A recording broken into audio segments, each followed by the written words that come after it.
केसरिया से मन जोगी हुआ रे, दिल झूमे देखो मतवारा हुआ रे, केसरिया से मन जोगी हुआ। हर पल मनाओ केसरी त्योहार। विमल, बोलो जुबान केसरी। नमस्कार, आप सभी का बहुत बहुत स्वागत है। मेरा नाम रूबिका लियाकत है और इस वक्त आप टाइम्स नाउ नव भारत देख रहे हैं। 8:50 हो चुके हैं, यानी न्यूज की पाठशाला में आपका दाखिला हो चुका है। मैडम आ चुकी है। क्लास आपसे जुड़े हर टॉपिक की हो। जो सवाल आपके मन में है वो सवाल हमारे मन में है और हम यहाँ पर उठाएंगे। और जिन सवालों के जवाब मिल गए हैं लेकिन उस पर कोई बात करने को राजी नहीं है, वो भी यहीं आपकी पाठशाला में होगा। हम आपके कर्तव्यों का जिक्र करेंगे और आपके हक का भी, आपके अधिकारों का भी। तो चलिए शुरू करते हैं आज की क्लास इस वादे के साथ कि पढ़ाऊंगी ऐसा कभी किसी ने नहीं पढ़ाया होगा। सबसे पहले आपको यह बता दें कि आज पाठशाला में आपके लिए क्या क्या खास है, कौन कौन से सब्जेक्ट्स और किस पर लगेगी क्लास। चैप्टर नंबर 1 छात्र आंदोलन की क्लास है। हेमंत सरकार ने जो पन्ने खारिज किए वो पन्ने आज हमारे पास मौजूद है। वो रिपोर्ट जो सबसे पहले सीआईडी की तरफ से सौंप दी गई थी सोरेन बाबू को, लेकिन ये कभी आई ही नहीं चर्चा में। आज इस पर होगी बात। पाठशाला में आज लेकर आए हैं वो सच्चाई और उन सच्चाई के सबूत भी। फिर पार्ट नंबर 2 राजनीति शास्त्र की क्लास। सियासत के हिट एंड रन केस में कैसे फंस गए राहुल गांधी, कांग्रेस बताएगी झारखंड में किसके इशारे पर चली लाठी। और फिर पार्ट नंबर 3 बागी बलोचिस्तान की क्लास। बलोचों ने बजा दिया है आजादी का बिगुल, पाकिस्तान की कैसे नींद उड़ गई है। मुनीर शाहबाज बगावत के आखिरी संदेश को अब सुन रहे हैं। और फिर चैप्टर 4 यूपीआई पर आशंका दूर करने वाली क्लास। यूपीआई चार्ज के नाम पर भ्रम फैलाने की क्या कोशिश हो रही है और क्यों? आपके हर सवाल का जवाब यहां आज न्यूज की पाठशाला में मिलेगा। और आखिर में हमारा स्पेशल सेगमेंट जिसमें आज बारी है होयसलेश्वर मंदिर की। 900 साल पहले बिना मशीन पत्थर के ऐसी नक्काशी कि आप हैरान रह जाएंगे। सोचा है कभी? लेकिन सबसे पहले दिन भर का रिवीजन।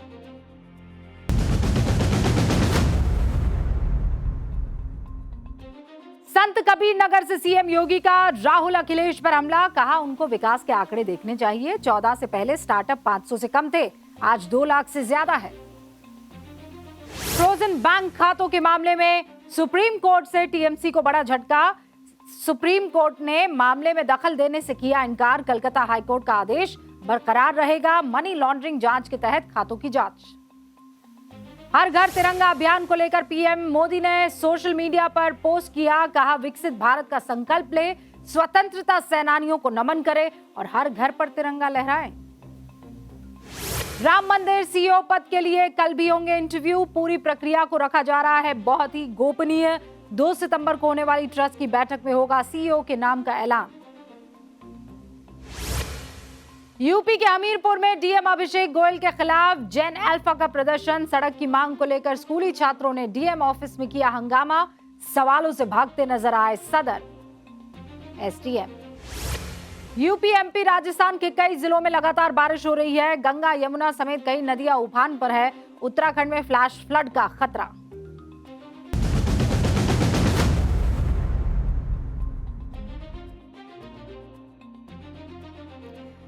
तो भाई दिन भर के रिवीजन के बाद अब शुरू करते हैं पाठशाला, जहां छात्र आंदोलन से जुड़ी जरूरी क्लास आपके सामने रखी। झारखंड के छात्र आंदोलन के 18वें दिन उसी तन्मयता से जुटे हुए हैं। कई बच्चे अभी भी भूखे प्यासे हड़ताल पर बैठे हैं। एक दिन पहले ही छात्रों ने विधानसभा का घेराव करने की कोशिश की। प्रदर्शन के दौरान आरोप लगा कि छात्रों पर पुलिस ने बर्बर लाठीचार्ज किया। रात के अंधेरे में छात्रों को लाठी डंडों से पीटा गया और उसके सबूत ये बच्चे अपने कपड़े तक उतार कर दिखा रहे हैं। 50 से 60 बच्चे घायल हैं। कई छात्रों को अस्पताल में भर्ती कराया गया है। आंदोलन का चेहरा बनकर उभरे देवेंद्र महतो भी इस वक्त अस्पताल में भर्ती है। 14वीं जेपीएससी की प्रारंभिक परीक्षा 2023 और 2025 के बैकलॉग परीक्षा अभी से कुछ देर पहले ही रद्द कर दी गई। इसके बावजूद गतिरोध जस का तस बना हुआ है। छात्र अपनी मांगों से 1 इंच भी पीछे हटने को तैयार नहीं है और वो ये कह रहे हैं कि वो अपने अधिकारों और न्याय की जो लड़ाई है वो जीत कर ही लौटेंगे। सोरेन सरकार ये दावा कर रही है कि हम ज्यादातर छात्रों की जो मांग है, ज्यादातर मांगे पूरी कर चुके हैं, मान चुके हैं, लेकिन पेच अभी भी 2 जगह फंसा हुआ है। पहली मांग तो है जेएसएससी सीजीएल 2024 की परीक्षा को रद्द करना चाहिए और दूसरी मांग है कि इस परीक्षा में धांधली और पेपर लीक की जांच सीबीआई कर ले। छात्रों को सीआईडी की जांच पर भरोसा नहीं है, इसीलिए वो सीबीआई से जांच की मांग कर रहे हैं और उनकी ये 2 मांगे इस वक्त सबसे ज्यादा बातचीत का विषय बनी हुई है। आज इस वक्त मेरे पास जो दस्तावेज मौजूद है जिनको लेकर आज मैं स्टूडियो में आई हूं, ये दस्तावेज अब तक कहीं पेश नहीं हुए हैं। ये एक्सक्लूसिव तौर पर हमारे पास टाइम्स नाउ, नवभारत के पास, न्यूज की पाठशाला के पास मौजूद है और ये दस्तावेज चीख कर बता रहे हैं कि छात्रों की मांगे क्यों आज की तारीख में जायज दिखाई दे रही है। छात्र दावा कर रहे हैं कि इन सबूतों का पता होने के बावजूद सोरेन सरकार किसी तरह का कोई एक्शन लेने को तैयार ही नहीं थी। सवाल है कि ऐसा क्यों हो रहा था, वजह क्या है? ये जब पन्ने हमने खंगाले, ये दरअसल सीआईडी की तरफ से पेश वो रिपोर्ट है जिसको पब्लिक में कभी लाया ही नहीं गया और ये जो पन्ने इस वक्त मेरे हाथ में है, इन पन्नों में बकायदा वो सारी सच्चाई दर्ज है जो इसके बाद बनी एसआई टीम कहीं भी जिक्र में नहीं थी।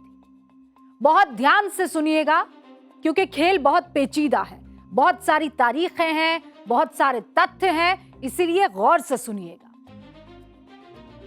ये पूरा मामला जेएसएससी सीजीएल 2024 की परीक्षा का है। पहले तो ये जेएसएससी सीजीएल होता क्या है मैं क्लियर कर दूं। जेएसएससी सीजीएल यानी झारखंड कर्मचारी चयन आयोग, सीजीएल मतलब कंबाइंड ग्रेजुएट लेवल। झारखंड सरकार इस परीक्षा को आयोजित करती है।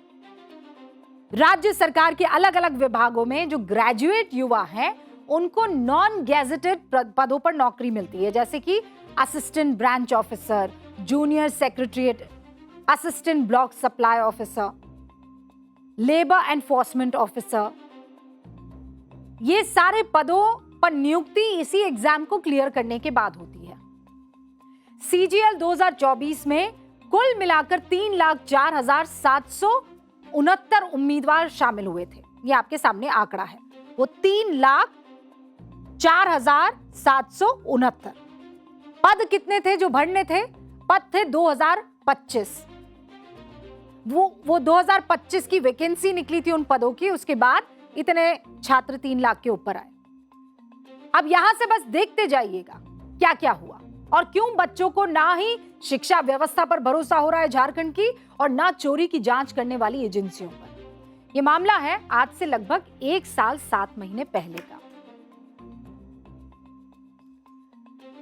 28 जनवरी 2024 को परीक्षा हुई, लेकिन परीक्षा की तीसरी शिफ्ट में जनरल साइंस की पेपर लीक होने की खबर आती है।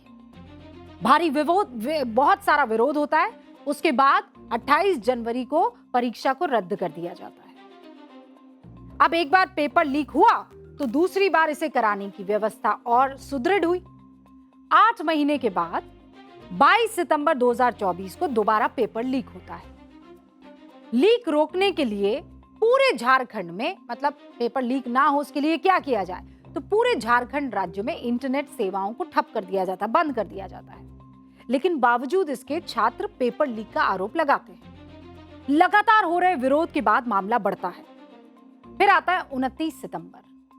29 सितंबर को एक पीड़ित की लिखित शिकायत दर्ज की जाती है। बहुत धीमी रफ्तार से कार्रवाई होती है, इतनी धीमी कि रांची के एक कोचिंग संचालक और छात्रों को मिलकर 3 अक्टूबर को जनहित याचिका दायर करनी पड़ती है। यह मामला झारखंड हाईकोर्ट फिर पहुंचता है और फिर तारीख आती है 17 दिसंबर। ठीक है, मतलब जो 29 सितंबर और उसके बाद 17 दिसंबर की तारीख 17 दिसंबर 2024 हाईकोर्ट एफआईआर दर्ज करने का निर्देश दे देता है और जनवरी 2025 में मामला दर्ज होता है। सीआईडी की प्रिलिमिनरी एसआईटी बनती है और वही वो पन्ने मेरे पास, यानी याचिकाकर्ताओं के कोर्ट का दरवाजा खटखटाने के बाद इस मामले की जांच आखिरकार शुरू होती है। सीआईडी क्या है? सीआईडी यानी क्रिमिनल इन्वेस्टिगेशन डिपार्टमेंट, राज्य पुलिस की एक विशेष जांच शाखा जिसका काम अपने राज्य में होने वाले गंभीर अपराधों की जांच करना होता है। सीआईडी राज्य सरकार और राज्य के डीजीपी के अधीन होती है। देश स्तर पर बड़े मामलों की जैसे जांच सीबीआई करती है, वैसे ही राज्य स्तर पर गंभीर मामलों की जांच सीआईडी करती है। तो भैया इस मामले में झारखंड की इसी सीआईडी ने कोर्ट के आदेश के बाद 1 जनवरी 2025 को जांच शुरू की और इस जांच का जिम्मा डीआईजी संध्या रानी संभालती है। ये उसी जांच की रिपोर्ट इस वक्त मैं बार बार आपको दिखा रही हूं, जो इस वक्त मेरे हाथ में है। अब ऐसा क्या हुआ कि ये रिपोर्ट आज तक किसी के पास पहुंची नहीं, सरकार ने इस पर काम ही नहीं किया? क्यों? ऐसा क्या था इस रिपोर्ट? इस वक्त मेरे साथ रांची से मेरे सहयोगी अभिषेक राज जुड़ चुके हैं, जरा उनका रुख करते हैं। अभिषेक, ये रिपोर्ट आप ही के हवाले से हमारे पास आई है, आप तमाम सूत्रों के संपर्क में हैं, तमाम जो छात्र लगातार इस पर संघर्ष कर रहे हैं उनके साथ मौजूद हैं। इस रिपोर्ट में जो कुछ भी अगर कम शब्दों में आप बता पाए, और मेरा तो बड़ा सवाल और यक्ष प्रश्न ये है कि सीआईडी की जो भी जांच थी उस पर सरकार ने गौर क्यों नहीं किया? ऐसी क्या बात थी उसमें? देखिए, 17-18 दिनों से ये पूरा आंदोलन चल रहा है और आंदोलन में जो लगातार मुद्दे थे जिनके ऊपर लगातार मांग की जा रही है वो एसएससी सीजीएल का जो एग्जाम है उसको रद्द करना और सीबीआई की जांच करना। अब पहला सवाल ये है कि आखिर ये एग्जाम रद्द क्यों कराया जाए? जो प्रिलिमिनरी जो रिपोर्ट सीआईडी की आपके पास है और जो जिस तरीके से उसके अंदर जो बातें कही गई हैं कि नेपाल के अंदर जो क्वेश्चंस हैं उनको वहां पर रटवाया गया है, 28 अभ्यर्थियों को ले जाया गया है, ऐसी वो तमाम बातें हैं। और आप अगर देखेंगी कि जो रिपोर्ट बाद में जो है वो पेश किया गया उसके अंदर ये बाकायदा लिखा हुआ है कि ये गेस हो सकता है, यानी कि जो लोग पास किए हैं या जो सवाल बाहर आए हैं, जो पैसे देकर लोगों ने सवाल दिए थे, वो गेसवर्क हो सकता है। आप सोचिए इस तरीके से बातें की गई हैं। ऐसे में अब जो छात्र हैं वो सीबीआई की मांग क्यों कर रहे हैं कि सीआईडी की ये जो पन्ने मेरे पास कुछ 40-43 पन्ने हैं, इन पन्नों में पेपर लीक की बात है, लेकिन जो दूसरी एसआईटी बनी है उसमें पेपर लीक का कोई जिक्र नहीं है। वो कह रहे हैं वो gas paper, gas work type का कुछ हो सकता है, लीक जैसी कोई चीज नहीं है। देखिए, निश्चित रूप से उसमें गेसवर्क की बात कही गई है और यही कारण है कि कोर्ट का जो आदेश आया उसमें ये बात कहा गया कि आप इसकी जांच की जो रिपोर्ट है वो कंप्लीट 6 महीने के अंदर सौंपिए। और अगर आपको लगता है, क्योंकि जो स्टे लगा था उस स्टे को हटा दिया गया था, यानी कि नियुक्ति वापस कर दी गई थी कि आप नियुक्ति कर सकते हैं, लेकिन इसके साथ साथ ये लिखा हुआ था कि अगर इसके बीच में जांच में अगर आप पाते हैं कि कोई और भी व्यक्ति इसके अंदर शामिल था या उसकी इन्वॉल्वमेंट थी तो उसके खिलाफ कार्रवाई कीजिए। अब सवाल ये उठता है कि इतने दिन बीत गए हैं, साल 2024 का ये मामला है, कितने ऐसे लोग हैं जिनको जो सीआईडी है उसने गिरफ्तार किया है या लोगों के सामने पेश किया है? आखिर ये पेपर लीक और एग्जामिनेशन में जो धांधली एक आखिरी चीज, ये जो रिपोर्ट हमारे पास मौजूद है, सरकार ने इस रिपोर्ट को नहीं माना, इसकी किसी फाइंडिंग को नहीं माना। देखिए इसमें 3 चीजें हैं, ये 3 सीआईडी है। आप सोचिए कि जो पहली सीआईडी की जो रिपोर्ट है जो आपका हमारे पास है उसमें जो फाइंडिंग्स है उसको बाद की जो सीआईडी की रिपोर्ट है उसमें कहीं ना कहीं दरकिनार किया गया। यही कारण है कि छात्र कह रहे हैं कि आखिर हम सीबीआई की जांच क्यों ना मांगे, आखिर हम सेंट्रल जो एजेंसीज है उनकी जांच क्यों ना मांगे, क्योंकि बार बार सीआईडी की टीम को चेंज करना, उनकी रिपोर्ट में जो है वो बाकी जो फाइंडिंग्स है उसको पुष्टा रूप से, कड़े रूप से पेश ना करना, ऐसे में कई सवाल जो है वो सिस्टम की लापरवाही और जो सीआईडी जो जांच है उसके ऊपर भी खड़े करती है। यही कारण है कि वो लगातार सीबीआई की जो मांग है इस पूरे मामले में करते हुए नजर आ रहे हैं। अभिषेक, बहुत बहुत शुक्रिया हमसे बातचीत करने के लिए और क्लैरिटी से ये बताने के लिए कि जो अलग अलग यहाँ पर सीआईडी के तहत वो एसआईटी स्पेशल इन्वेस्टिगेशन टीम, लेकिन वो जो उच्च स्तरीय एसआईटी बनती है वो सीआईडी की इस पहली रिपोर्ट को बिल्कुल दरकिनार कर देती है, जिसमें साफ साफ दिख रहा है कि कैसे पेपर लीक का पूरा रैकेट काम कर रहा था, कैसे इस रिपोर्ट में वही बातें लिखी गई जो बात बच्चे कह रहे हैं। सूत्रों से जो दस्तावेज हमें मिले हैं उसके मुताबिक 1 जनवरी 2025 को सीआईडी की जांच शुरू होती है, फिर दोहरा रही हूं, और मार्च 2025 तक जांच की रिपोर्ट बना ली जाती है। लेकिन इस रिपोर्ट को कहीं भी सार्वजनिक नहीं किया जाता है। लेकिन इस रिपोर्ट के मुताबिक पेपर लीक हुआ था। इसके तार नेपाल तक से जुड़े थे। एक एक कड़ी, एक एक आदमी का नाम इस रिपोर्ट में मौजूद है। आरोपियों की सारी गवाही इस रिपोर्ट में दर्ज है और कुछ बयान भी। मामले का एक आरोपी कुंदन कुमार और दूसरा निवास राय, ये दोनों क्या बताते, कुंदन कुमार और निवास राय, कि 20 सितंबर 2024 यानी परीक्षा से 2 दिन पहले 28 उम्मीदवारों को पटना बुलाया जाता है। पटना से उनको नेपाल के विराटनगर के एक होटल में ले जाया जाता है। यहां इन सारे उम्मीदवारों को एग्जाम में आने वाले 135 सवाल के जवाब रटवाए जाते हैं। 135 सवाल रटवा दिए जाते हैं, जिनमें से 8 से 10 सवाल गलत होते हैं और बाकी सारे के सारे सवाल जस के तस एग्जाम में आ जाते हैं। इन 28 लोगों में से 10 लोगों, खबर यह मिलती है कि 10 लोगों ने जेएसएससी की परीक्षा को पास कर लिया है और रिपोर्ट में उन 10 लोगों के नाम भी मौजूद है।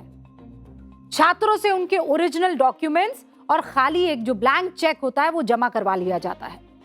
परीक्षा केंद्र में कोई चिट और पुर्जा ना ले जाए, इसकी सख्त हिदायत इन छात्रों को दी जाती है। आरोपियों को पैसे दिए जाने की बात भी जांच में बकायदा सामने आई है और किसके पास कितना पैसा आया है वो इस रिपोर्ट में बकायदा मौजूद है। मतलब ये देखिए, ये मेरे पास ये पूरा का पूरा आंकड़ा है। Date of transaction, mode of transaction, from, amount. इसको जरा जूम कर दीजिए प्लीज। ये जो हमारे पास दस्तावेज आया है, छात्रों की तरफ से ही दस्तावेज आया है, उसमें बकायदा आप देखिए ट्रांजैक्शन हुआ है 12/8/2024 को। कोई अभिलाष कुमार है, उसने 40,000 रुपए दिए। फिर एक कोई दयानंद यादव है जिसने 50,000 दिए। फिर वापस दयानंद यादव ने 50,000 दिए। फिर गौरव कुमार ने 90,000 दिए। फिर उसी शायद वही गौरव कुमार है जिसने 49,000 रुपए, यहाँ पर 999 रुपए। गौरव कुमार जो है वो 35,000। मतलब धीरे धीरे करके ये पैसे जमा कराने का पूरा दस्तावेज भी इस सीआईडी की रिपोर्ट में दाखिल किया जाता है। फिर कोई कविराज है जो 1,50,000 रुपया जमा कराता है। फिर वही कविराज 40 और फिर वही कविराज 1 लाख रुपया वापस जमा कराता है। मतलब ये सारे के सारे डिपॉजिटेड अमाउंट जो हैं वो आपको यहाँ पर नजर आ रहे हैं। कोई 1,40,000, कोई किस्तों में जमा करा रहा है, कोई 1,92,000 जमा करा रहा है। ये देखिए, ये सब एक जगह 3 लाख, 1,40,000, 1,48,000, 2,90,000। ये इस तरीके से पूरा का पूरा ट्रांजैक्शन का डिटेल इस केस में दर्ज किया हुआ है। और ये सारी की सारी जो है ये वो तथाकथित सीआईडी रिपोर्ट जो हमारे हाथ में मौजूद है। छात्रों के पास ये सारी जानकारी है। एक लाइन में अगर कहूं तो इस रिपोर्ट का कंक्लूजन ये निकला कि पेपर लीक हुआ था, जिसके तार नेपाल से जुड़े थे और पैसे का लेन देन हुआ था। लेकिन ये रिपोर्ट कभी सार्वजनिक हुई ही नहीं, इस पर कोई एक्शन लिया ही नहीं गया। छात्रों का आरोप है कि झारखंड सरकार ने इस मामले की नई सिरे से समीक्षा के लिए एक उच्च स्तरीय एसआईटी का गठन किया और पहले जांच कर रही पूरी टीम को बदल दिया गया। फिर एंट्री होती है डीआईजी चंदन झा की, जो नए अध्यक्ष बनते हैं एसआईटी के, और एसआईटी रिपोर्ट बनाती है 18 अगस्त 2025 को। नई एसआईटी ये बताती है कि जो उम्मीदवार नेपाल गए उन्हें सीजीएल की कोई आंसर की नहीं दी गई, पेपर लीक का कोई सबूत ही नहीं मिला। क्लियर कर दिया जाता है। एसआईटी रिपोर्ट में कहा जाता है कि 28 लोग नेपाल गए, उन्हें अगर कोई पेपर दिया गया था तो वो गैस पेपर था, पेपर लीक का कोई मामला नहीं है। वो जो नेपाल जाकर ये जो पेपर, मतलब सोचिए आप, जिसको अगर आपको केवल सवाल देने होंगे गैस करने के लिए, उसे नेपाल लेकर जाएंगे और वहां पर आप वो सवाल रटवाएंगे, उनके जवाब रटवाएंगे। और वो जो 130 से ऊपर सवाल रटवाए गए थे, उसमें केवल 8 या 9 जो सवाल है वो नहीं आते, बाकी सबके सब आते हैं। ये मामला तो चीटिंग का है, यानी सरकार एक, सीआईडी एक और जांच रिपोर्ट बिल्कुल अलहदा। सवाल यह कि पहली रिपोर्ट और दूसरी रिपोर्ट के बीच इतना अंतर कैसे हो सकता है? ऐसा क्या हो गया कि जांच का पूरा कंक्लूजन बदल गया? यही वजह है कि सीआईडी की जांच पर छात्रों को बिल्कुल भी भरोसा नहीं। खेल की एक लेयर अभी और देखनी है आपको। जब 2025 को सीबीआई जांच की मांग लेकर याचिकाकर्ता झारखंड हाई कोर्ट पहुंचे तो एजी ने कोर्ट में इसी दूसरी एसआईटी जांच की रिपोर्ट का हवाला दिया और कहा कि जब पेपर लीक ही नहीं हुआ मिलॉर्ड, तो सीबीआई से जांच किस बात की? ये तक कह दिया कि गेस्ट पेपर को पेपर लीक कहकर कुछ उम्मीदवार एग्जाम के सिस्टम को डिरेल करना चाहते हैं। और हाई कोर्ट ने सीबीआई से जांच की मांग को फिर खारिज कर दिया। अब बताइए, कहां से छात्रों की मांग गलत है? छात्र यही तो मांग कर रहे हैं कि अगर कोई सवाल है, अगर कोई संशय है, तो उसकी जांच सीबीआई से करवा दीजिए। आज हमारे साथ पाठशाला में राजेश प्रसाद मौजूद हैं। राजेश वही हैं जिन्होंने जेएसएससी सीजीएल मामले में पहली शिकायत दर्ज करवाई थी, कोर्ट पहुंचे थे। कल रांची में हुए लाठीचार्ज में भी राजेश घायल हुए हैं और इस वक्त हमारे साथ मौजूद हैं। बहुत बहुत स्वागत है राजेश आपका। आपको ऐसा क्यों लग रहा है कि पेपर लीक हुआ है, जबकि कोर्ट में सरकार ने एफिडेविट हलफनामा दाखिल किया है कि एसआईटी की रिपोर्ट कह रही है पेपर लीक नहीं है, ये तो गेस्ट पेपर था जो दिया गया था बच्चों नेपाल में।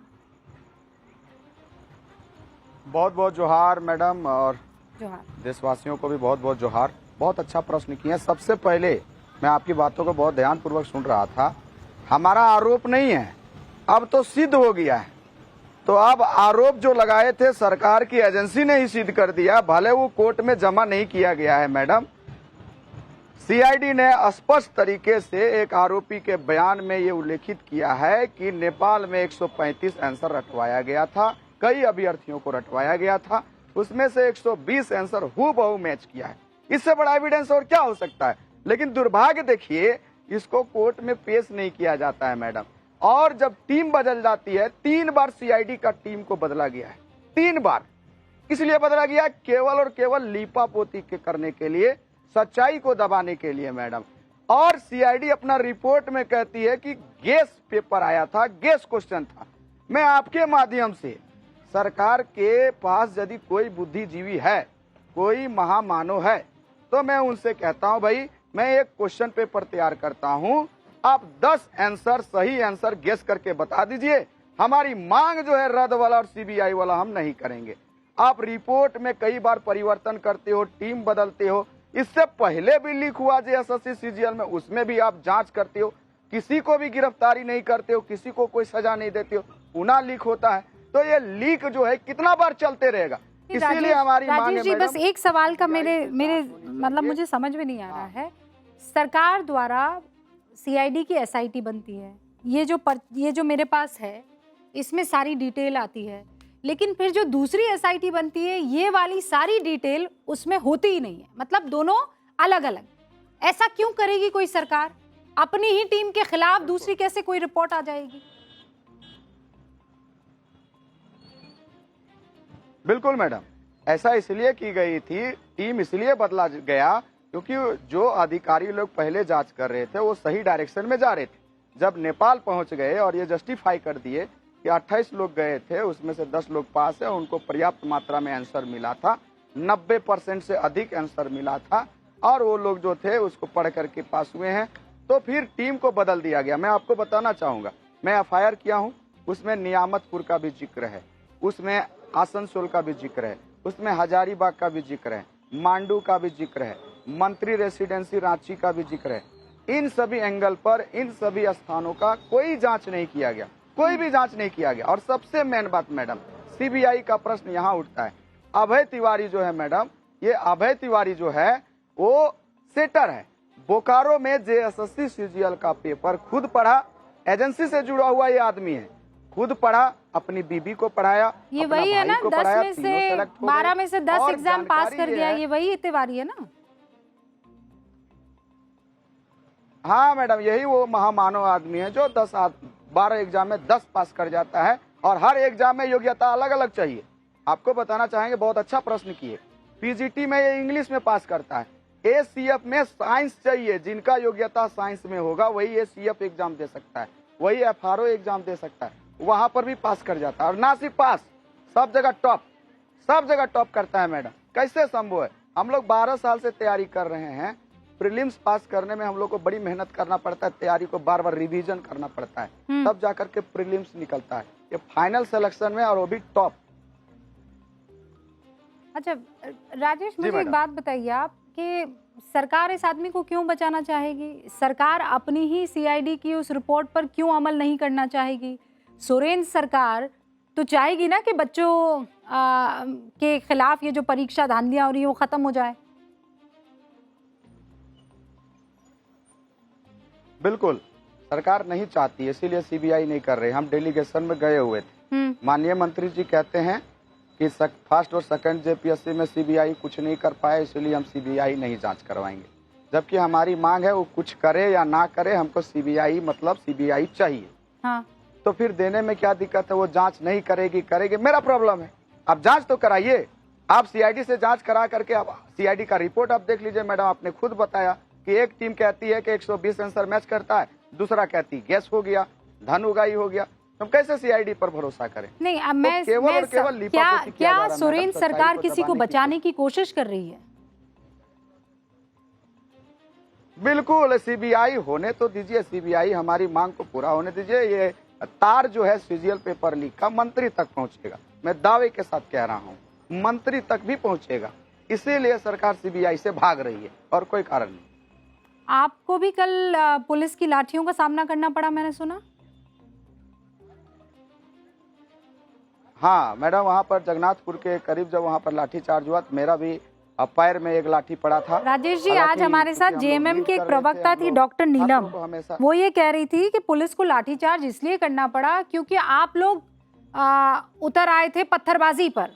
वो बंगाल से कुछ लोग बुलाए गए थे, वो बीजेपी पर आरोप लगाकर कह रही थी कि बिहार और बंगाल से लोगों को बुलाया, उन्होंने पुलिस के ऊपर बर्बरता की, पत्थर मारे, उनको जख्मी किया, तब जाकर ये लाठियां बरसी हैं। बिल्कुल बेबुनियाद बात है मैडम। यदि ऐसी बात कुछ चीज है, हम लोग पत्थर फेंके हैं तो उनका तो कैमरा चारों तरफ ड्रोन के माध्यम से घूम रहा था, वो सीसीटीवी फुटेज जारी करे जहां पर कोई पत्थर फेंका। और मैं आप बहुत अच्छा क्वेश्चन पूछे हैं, मैं बताना चाहूंगा। जब शाम हो गया था, जब हमारे पास कोई भी मंत्री विधायक वार्ता के लिए नहीं आए, तो हम लोग वहां पर बैठे रहे थे विधानसभा के परिसर के बाहर वाला रोड में।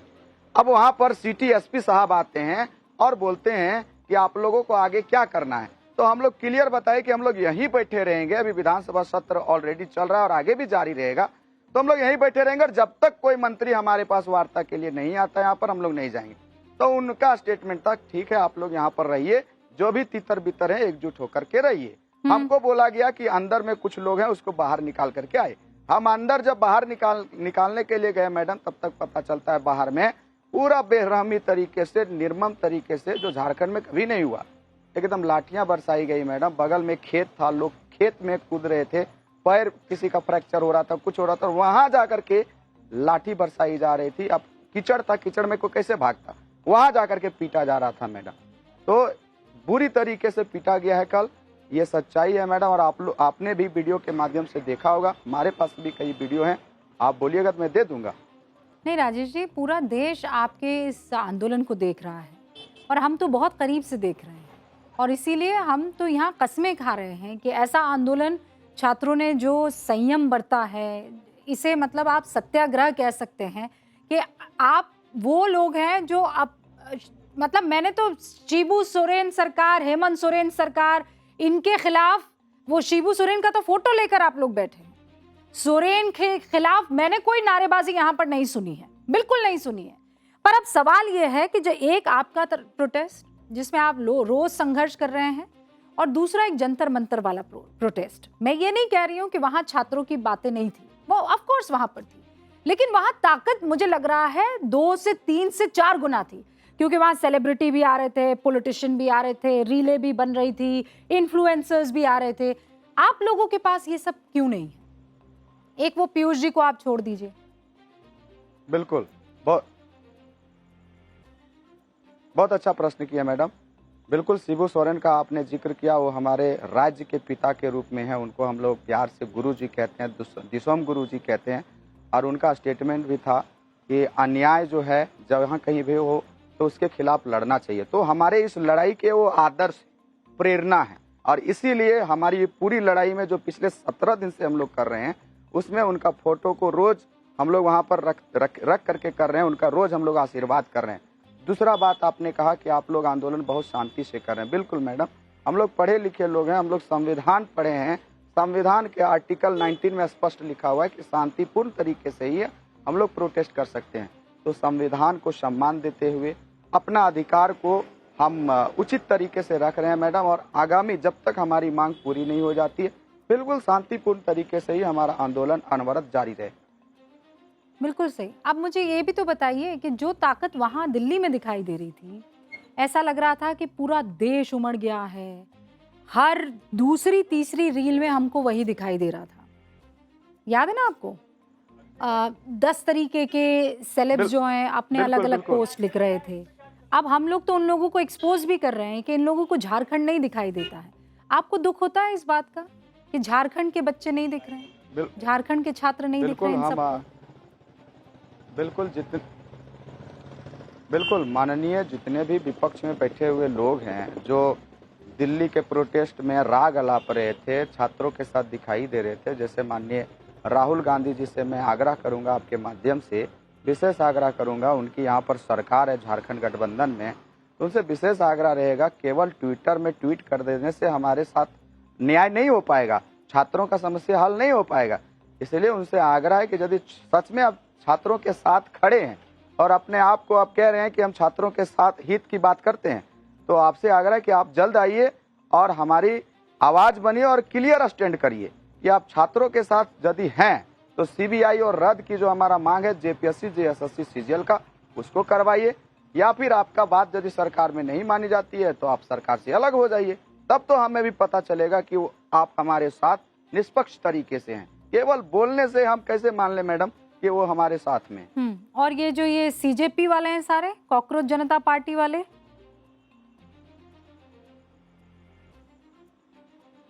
सीजेपी वाले जो भी हैं, हम देखिए हमारा जो यहाँ प्रोटेस्ट चल रहा है मैडम, हम सबका नैतिक समर्थन का स्वागत करते हैं।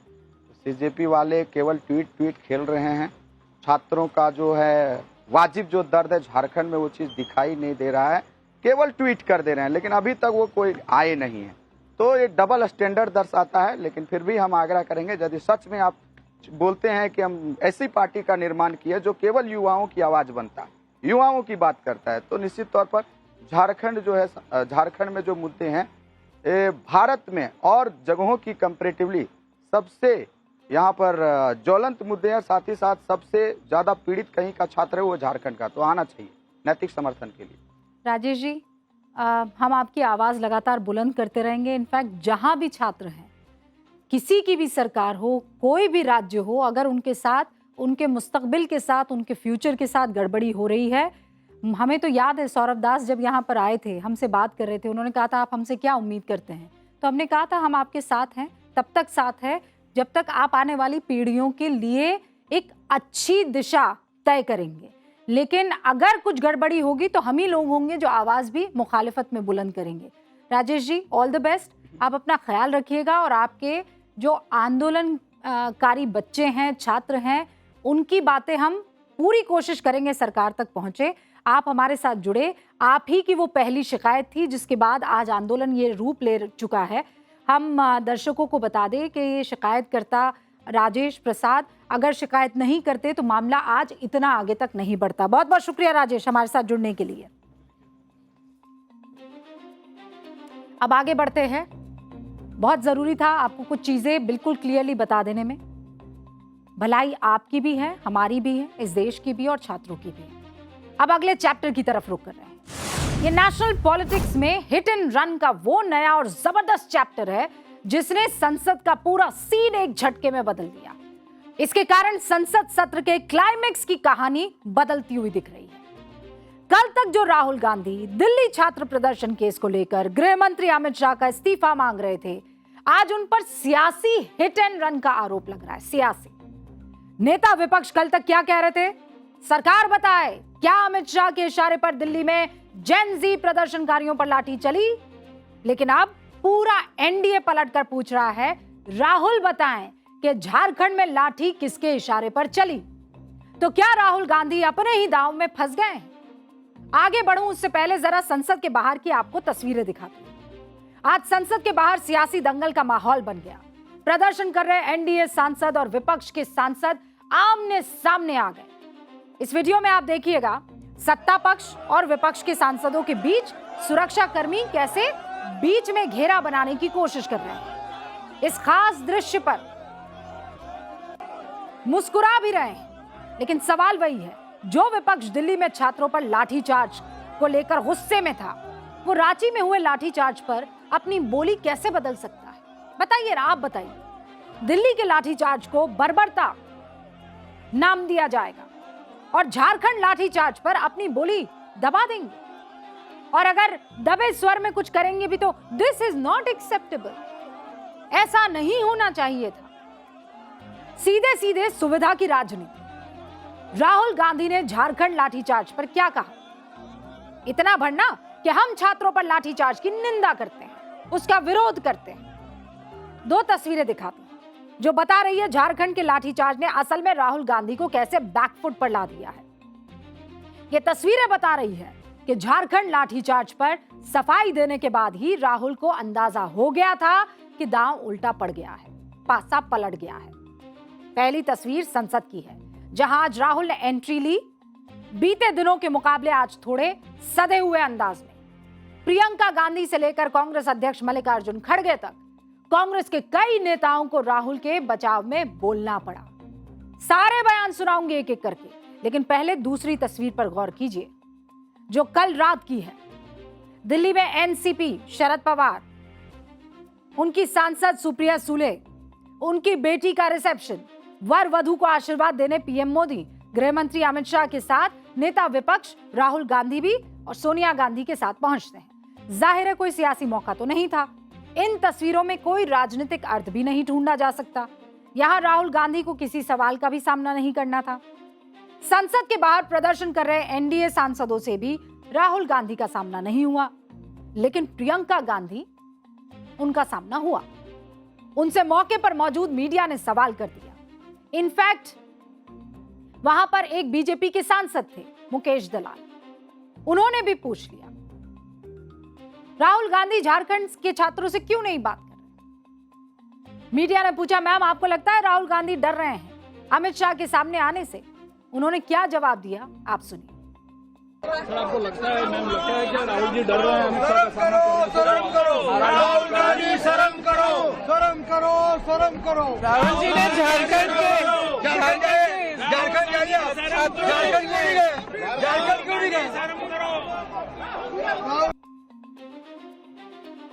प्रियंका का जवाब आपने सुन लिया होगा। भाई को बचाना था, बहन आगे आई, अर्ध सत्य का सहारा लिया, कहा कि झारखंड के प्रदर्शनकारी छात्रों से राहुल मिले हैं। अरे भाई कब मिले? हुक्म कब मिले?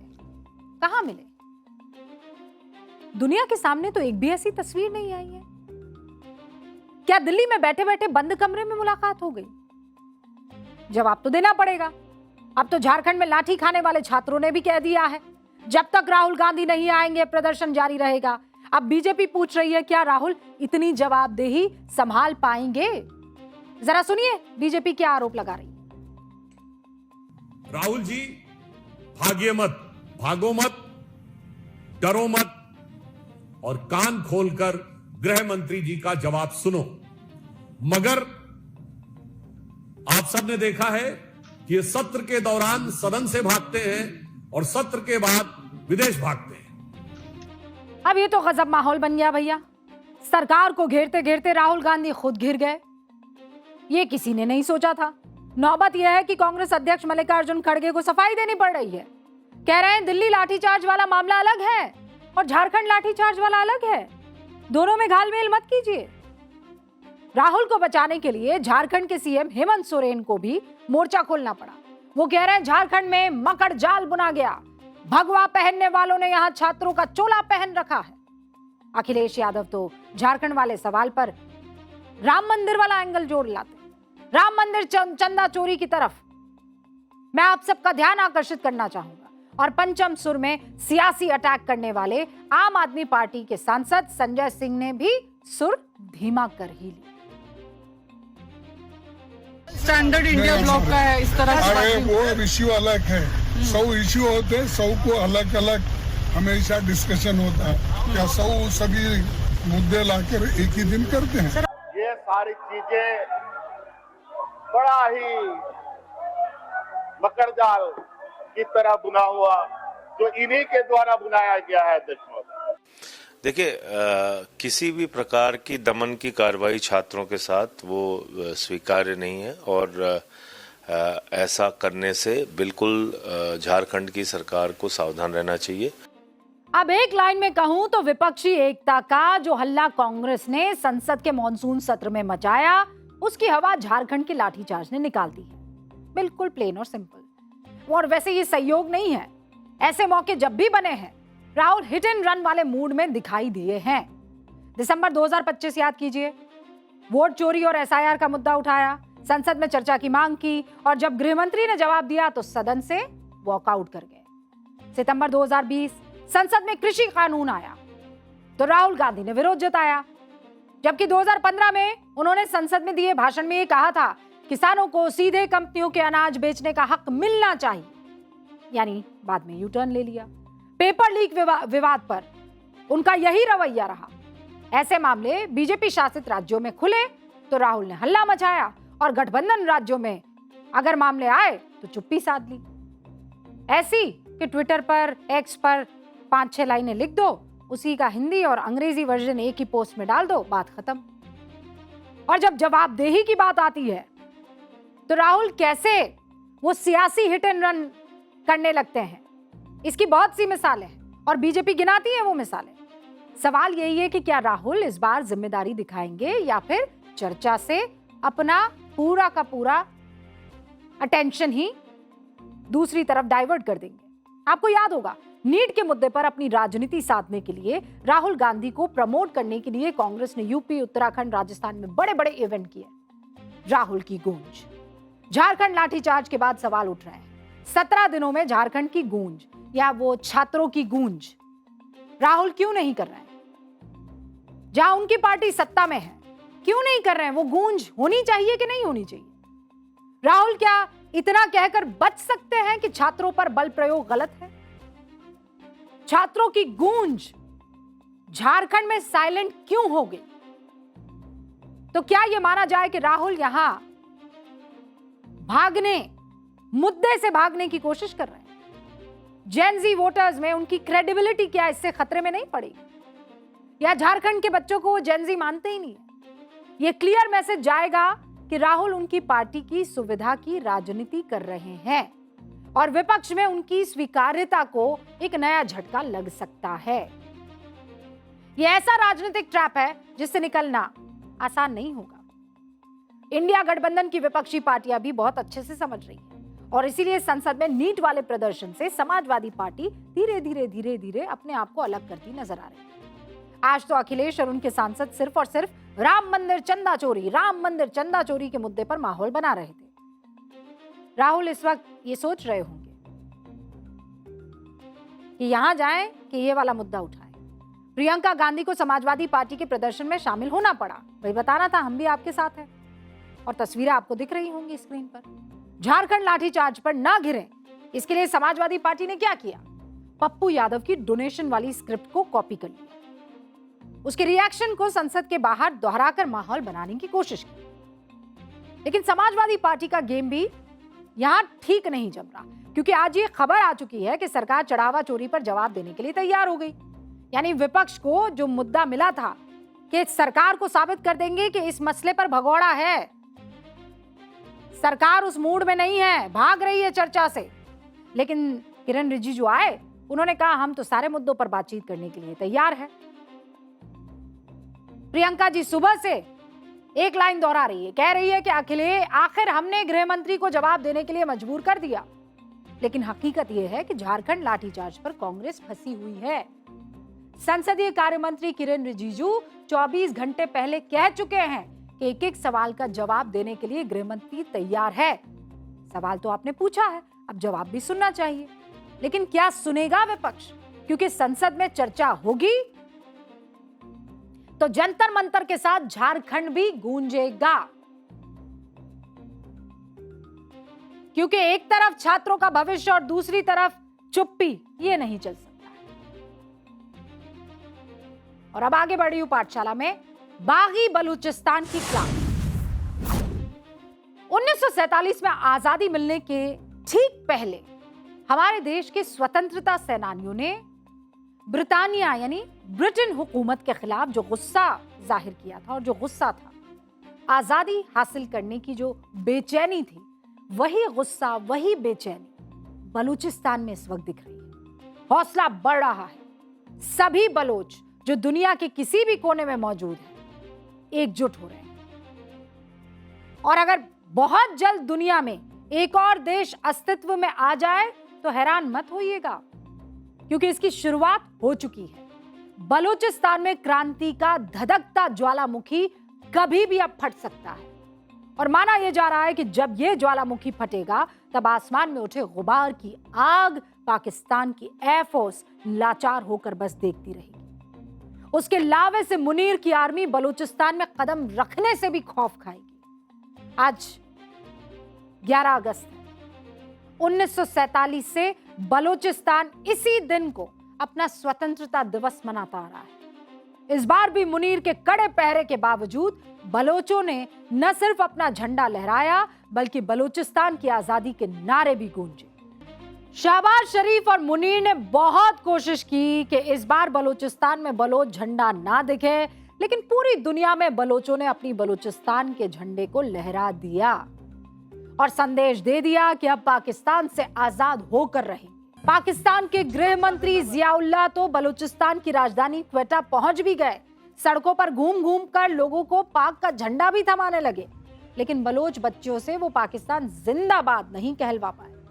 बलूचिस्तान रिपब्लिक की ओर से आज आजादी का जो संदेश जारी किया गया, जल्दी से वो भी सुन लीजिए। इस लेटर में लिखा गया, 11 अगस्त 1947 को बलूचिस्तान ने अपनी आजादी का ऐलान किया। उस दिन से लेकर आज तक हम दुनिया के मैप पर एक आजाद देश के तौर पर मौजूद हैं। स्वतंत्रता दिवस पर बकायदा ये एक लेटर लिखा गया। आगे बढ़कर ग्लोबल पहचान के स्टेज पर हम पहुंच गए। दुनिया ये देख ले बलूचिस्तान की आजादी को लीगली, पॉलिटिकली, डिप्लोमेटिकली और मोरली मान्यता दे।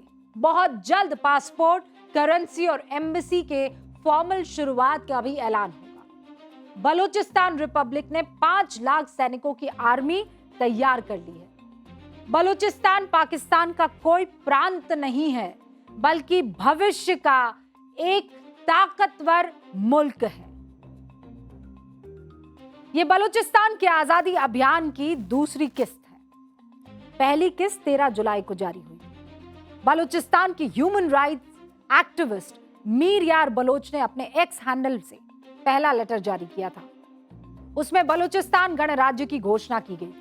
बलूचिस्तान का राष्ट्रीय गान माचुकैन बलोचियानी अपनाने की जानकारी उसमें दे दी गई। बलूचिस्तान का राष्ट्रीय ध्वज और नई करेंसी जारी कर दी गई।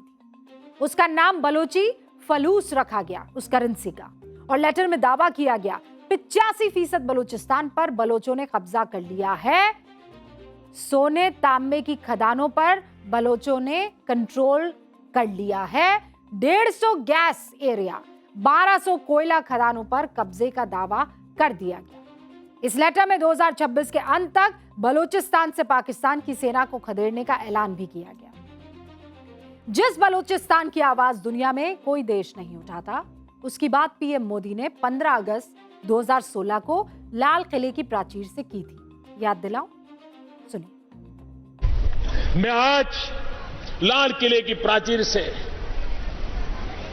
कुछ लोगों का विशेष अभिनंदन और आभार व्यक्त करना चाहता हूं। पिछले कुछ दिनों से बलूचिस्तान के लोगों ने, गिलगिट के लोगों ने, पाक ऑक्युपाइड कश्मीर के लोगों ने, वहां के नागरिकों ने जिस प्रकार से मुझे बहुत बहुत धन्यवाद दिया है, जिस प्रकार से मेरा आभार व्यक्त किया है, मेरे प्रति उन्होंने जो सद्भावना जताई है, दूर दूर बैठे हुए लोग, जिस धरती को मैंने देखा नहीं है, जिन लोगों को विषय में मेरी कभी मुलाकात नहीं हुई है, लेकिन ऐसे दूर सुदूर बैठे हुए लोग हिंदुस्तान के एक प्रधानमंत्री को अभिनंदन करते हैं। देखिए, शाहबाज सरकार को सबसे बड़ा डर किस बात का है? डर यह है कि अगर बलूचिस्तान पाकिस्तान के हाथ से निकल जाता है तो पाकिस्तान की जमीन आधी हो जाएगी, आर्थिक रूप से पाकिस्तान महाकंगाल हो जाएगा। मैं आंकड़ों के जरिए समझाती हूँ। बलूचिस्तान का कुल एरिया कितना है आप जानते हैं? पूरे पाकिस्तान का 44%, यानी पूरे पाकिस्तान का करीब आधा हिस्सा। बलूचिस्तान में बड़े प्राकृतिक गैस फील्ड्स हैं, तादाद आपको पता है, लगभग 10 से ज्यादा। और पाकिस्तान की 40% गैस सप्लाई इन्हीं कोयला खदानों से होती है। गैस सप्लाई, माफ कीजिएगा, वो जो गैस फील्ड्स हैं वहां से होती है। फिर आप कोयला खदानों की तरफ आइए, 1200 से ज्यादा है। पाक का 95% कोयला उत्पादन इन्हीं में से होता है। और दुनिया की सबसे बड़ी तांबा सोना साइट्स जो हैं, उसमें से एक बलूचिस्तान में 5.9 बिलियन टन ओर यहां पर मौजूद है। लोहा 30 मिलियन टन है यहां पर, chromite 10 million ton, stainless steel उसे बनाने में यूज होता है, और भारी मात्रा में रेयर अर्थ मटेरियल बलूचिस्तान की जमीन में दबे। और इसीलिए अगर बलूचिस्तान अलग हो गया पाकिस्तान से तो वो जो कटोरा है ना, उस कटोरे के नीचे जो पेंदी है ना, वो भी चली जाएगी पाकिस्तान। और आप सोचा है कभी, 900 साल पहले बिना मशीन के पत्थर पर नक्काशी का नायाब नमूना कर्नाटक के हासन जिले के हलेबीडु में एक मंदिर है। होयसल राजा विष्णुवर्धन ने इसे बनाया था। 11वीं शताब्दी में होयसल राजाओं ने करीब 1500 मंदिर ऐसे बनवाए और उनमें ज्यादातर भगवान शिव को समर्पित थे। होयसलेश्वर भी उन्हीं में से एक है। मंदिर एक ऊंचे प्लेटफॉर्म पर खड़ा है जिसमें 12 नक्काशीदार परतें एक दूसरे से बिना चूना, गारा और सीमेंट में फंसाई गई। बाहरी दीवारों पर इतनी बारीक नक्काशी और मूर्तियां हैं कि देखने वाला वहीं ठहर जाए। मंदिर को बनाने के लिए वास्तुकला न पूरी तरह से द्रविड़ है और ना ही नागर है। ये वैसर शैली है जो द्रविड़ और नागर शैली का अद्भुत मेल कही जाती है। अंदर गोलाकार डिजाइन वाले पत्थर के स्तंभ और भगवान शिव की मूर्तियां हैं जिसके मुकुट पर मात्र 1 इंच चौड़ी खोखली आकृति है। इनसे रोशनी निकलती है। इतनी सूक्ष्म नक्काशी, स्तंभों की गोलाई ऐसी कि देखकर कोई भी हैरान रह जाए। 2023 में यूनेस्को ने इसे विश्व धरोहर सूची में जगह दी क्योंकि ये सिर्फ मंदिर नहीं, इतिहास, शिल्प, आस्था और वैज्ञानिक सोच का अनोखा मिश्रण। अब इजाजत दीजिए, कल फिर आपके सामने हाजिर हो जाऊंगी 8:50 पर। कहां? न्यूज़ की पाँच।